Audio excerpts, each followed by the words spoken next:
Welcome to the Banker Lamp. Please enjoy the video. You start by identifying exactly what you need permission for and why. First, pinpoint the copyrighted element, song, photo, or written post, and confirm who owns it. Gather evidence like original files, timestamps, and registration documents because you will need them to prove legitimacy.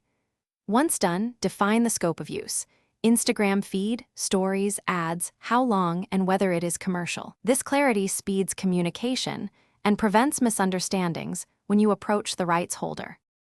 Next, you reach out to the rights holder with a concise, professional request.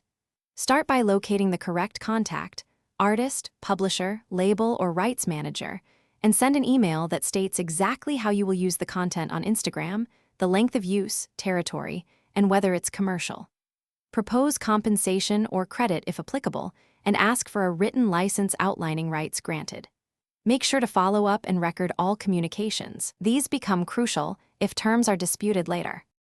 Finally, secure a signed license before posting and store it with related emails and invoices. Read the agreement carefully. Note scope, payment, credit requirements, and how to terminate or renew. Once you post, implement any credit lines, captions, or metadata the license requires so Instagram takedown risk is minimized. If you run into a denial or claim, remain calm. Negotiate, use alternative licensed content, or produce original material. As a troubleshooting tip, escalate in writing and keep records to contest wrongful takedowns.